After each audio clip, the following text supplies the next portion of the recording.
ஓம் சாந்தி. பாபாவின் நினைவோடு 20/11/2025 முரளியின் சாரத்தை பார்க்கலாம்.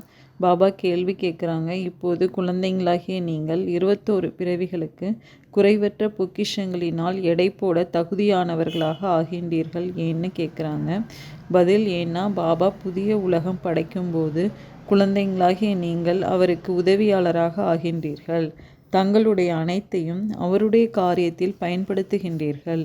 ஆகையினால் பாபா அதற்கு பதிலாக 21 பிறவிகளுக்கு உங்களுக்கு குறைவற்ற பொக்கிஷங்களினால் அப்படி எடை போடுகிறார். செல்வம் ஒரு பொழுதும் குறைவதில்லை, துக்கமும் வருவதில்லை, அகால மரணம் கூட நடப்பதில்லைன்னு பாபா சொல்கிறாங்க. நெக்ஸ்ட்டு, எதனுடைய பொருளை வித்வானோ பண்டிதர்களோ தெரிந்திருக்கவில்லை என்று பாபா கூறுவது என்ன? பாபா சொல்கிறாங்க, சத்யுகத்தை அமைதியான ராஜ்யம்னு சொல்லப்படுது. இங்கே அமைதியற்ற ராஜ்யமாக இருக்குது. ஏனென்றால் ராவண ராஜ்யமாக இருக்குது. அது ஈஸ்வரனால் ஸ்தாபனை செய்யப்பட்ட ராஜ்யமாகும். பிறகு துவாபர யுகத்திற்கு பிறகு அசுர ராஜ்யம் ஏற்படுகின்றது. அசுரர்களுக்கு ஒரு பொழுதும் அமைதி ஏற்படுவதே இல்லை.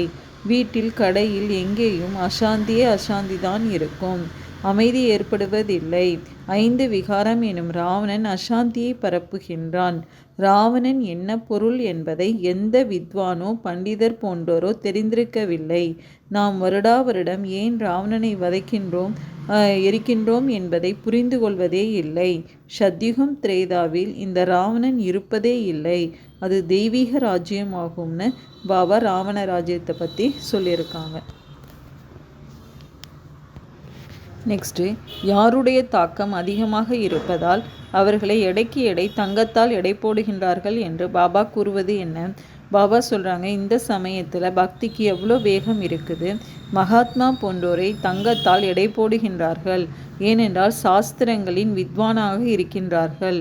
அவர்களுடைய தாக்கம் ஏன் இவ்வளவு இருக்கின்றது என்பதையும் பாபா புரிய வைத்திருக்கின்றார். மரத்தில் ஆத்மா வருகின்றது என்றால் கண்டிப்பாக கொஞ்ச காலத்திற்கு அதனுடைய தாக்கம் இருக்கும் இல்லையா? தங்கம் அல்லது வைரத்தால் அவர்களை எடை போடுகின்றார்கள்.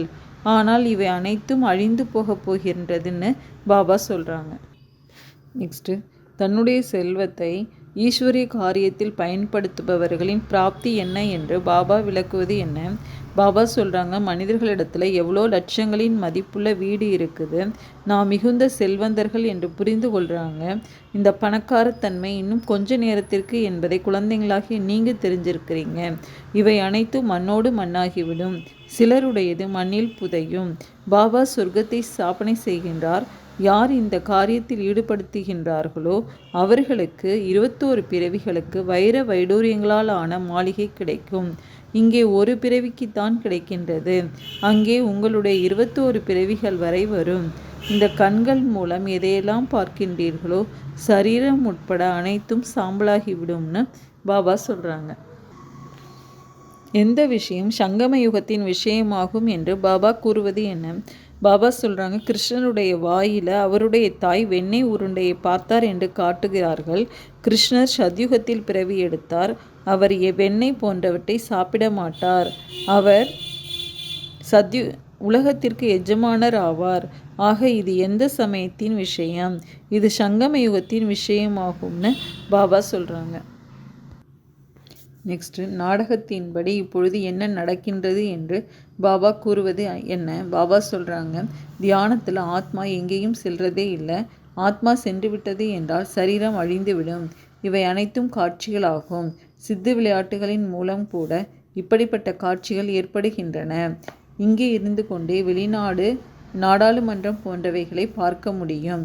பாபாவின் கைகளில் இருப்பதோ திவ்ய திருஷ்டியின் சாவியாகும். நீங்கள் இங்கு இருந்து கொண்டே லண்டனை பார்க்க முடியும். இதற்கு கருவிகள் போன்ற எதையும் வாங்க வேண்டும் என்ற அவசியம் இல்லை. நாடகத்தின்படி அந்த சமயத்தில் அந்த காட்சி ஏற்படுகின்றது. அது நாடகத்தின் முதலிலேயே பதிவாகி இருக்கின்றது. பகவான் அர்ஜுனனுக்கு காட்சியை காண்பித்தார் என்று காட்டுகின்றார்கள் இல்லையா? நாடகத்தின்படி அவர்களுக்கு காட்சி ஏற்பட வேண்டி இருக்கின்றது. இது கூட புதிதாக பதிவாகி இருக்கின்றது. இதில் யாருடைய பெருமையுமே இல்லை. இவை அனைத்தும் நாடகத்தின்படி நடக்கின்றது என்று பாபா சொல்லியிருக்காங்க. நெக்ஸ்ட்டு, எதை பார்ப்பதற்கு திவ்ய பார்வை கிடைக்கின்றது என்று பாபா கூறுவது என்ன? பாபா சொல்கிறாங்க, ஆத்மாக்களாகிய நாம் இந்த சரீரத்தின் மூலமாக பாபாவை பார்ப்போம். பார்ப்பது எனும்போது சரீரம் என்றாகின்றது. பரமாத்மா அல்லது ஆத்மாவை பார்க்க முடியாது. ஆத்மா மற்றும் பரமாத்மாவை தெரிந்து கொள்ள வேண்டியுள்ளது. பார்ப்பதற்கு திவ்ய பார்வை கிடைக்கின்றது. மற்ற அனைத்து பொருட்களையும் திவ்ய திருஷ்டியின் மூலம் பெரியதாக பார்க்கலாம். ராஜ்யம் பார்ப்பதற்கு பெரியதாக தெரியும். ஆத்மா இருப்பதே புள்ளியாக. புள்ளியை பார்ப்பதன் மூலம் நீங்கள் எதையும் புரிந்து கொள்ள மாட்டீர்கள். ஆத்மா மிகவும் சூட்சுமமானதாகும். ஆத்மாவை பார்ப்பதற்கு நிறைய மருத்துவர்கள் முயற்சி செய்திருக்கின்றார்கள். ஆனால் யாருக்கும் தெரிவதில்லைன்னு பாபா சொல்கிறாங்க. நெக்ஸ்ட்டு, நாம் எதை கண்டு பயப்பட மாட்டோம், இங்கே மனிதர்கள் எதை கண்டு பயப்படுகின்றார்கள் என்று பாபா கூறுவது என்ன? பாபா சொல்கிறாங்க, ஸ்ரீமத் படி நடந்தீர்கள் என்றால் அங்கே துக்கம் என்ற வார்த்தையே இல்லை. ஒரு பொழுதும் அகால மரணம் நிகழ்வது இல்லை. மரணத்தை பார்த்து பயப்பட மாட்டீர்கள். இங்கே எவ்வளவு பயப்படுகின்றார்கள், அழுகின்றார்கள். அங்கே நாம் சென்று இளவரசர்களாக ஆவோம் என்ற குஷி ஏற்படுகின்றது. மந்திரவாதி, வியாபாரி, வைர வியாபாரி என்று சிவ பரமாத்மாவை சொல்லப்படுகின்றது.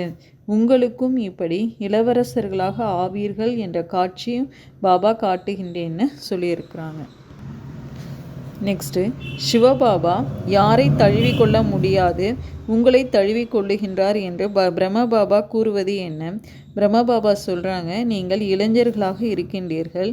என்னை விட அதிகம் படித்து உயர்ந்த பதவியை அடைய வேண்டும். ஆனால் என்னுடன் பாபா இருக்கின்றார் எனும்போது எனக்கு அடிக்கடி அவருடைய நினைவு வருகின்றது. பாபா என்னோடு உறங்கவும் செய்கின்றார். ஆனால் சிவபாபா என்னை தழுவி கொள்ள முடியாது. உங்களை தழுவி கொள்ளுகின்றார். நீங்கள் பாக்கியசாலிகள் இல்லையா? சிவபாபா சரீரத்தை கடனாக பெற்றிருக்கின்றார். நீங்கள் அவரை தழுவி கொள்ள முடியும். நான் எப்படி தழுவி கொள்ள முடியும்? எனக்கு இந்த அதிர்ஷ்டம் கூட இல்லை. ஆகையினால் நீங்கள் அதிர்ஷ்ட நட்சத்திரங்கள் என்று பாடப்பட்டிருக்கிறீர்கள். குழந்தைகள் எப்பொழுதும் அதிர்ஷ்டசாலிகளாகவே இருப்பார்கள். தந்தை குழந்தைகளுக்கு செல்வத்தை கொடுத்து விடுகின்றார்கள். எனவே நீங்கள் அதிர்ஷ்ட நட்சத்திரங்கள் இல்லையா என்று பிரம்மபாபா சொல்லியிருக்காங்க. நெக்ஸ்ட்டு, நாம் யாரை விட அதிர்ஷ்டசாலிகள் என்று பாபா கூறுவது என்ன? பாபா சொல்கிறாங்க, சிவபாபா கூட நீங்கள் என்னை விட அதிர்ஷ்டசாலிகள் என்று கூறுகின்றார். உங்களுக்கு கற்பித்து உலகத்திற்கு எஜமானர்களாக ஆக்குகின்றேன். நான் ஆகின்றேனா என்ன? நீங்கள் பிரம்மாண்டத்திற்கு எஜமானர்களாக ஆகின்றீர்கள். அதிகபட்சமாக என்னிடத்தில் திவ்ய திருஷ்டியின் சாவி இருக்கின்றது. நான் ஞான கடலாக இருக்கின்றேன். உங்களையும் மாஸ்டர் ஞான கடலாக ஆக்குகின்றேன். நீங்கள் இந்த முழு சக்கரத்தையும் தெரிந்து கொண்டு சக்கரவர்த்தி மகாராஜா மகாராணியாக ஆகின்றீர்கள். நான் ஆகின்றேனா என்ன என்று சிவபாபா சொல்லியிருக்கிறாங்க. அச்சா, ஓம் சாந்தி.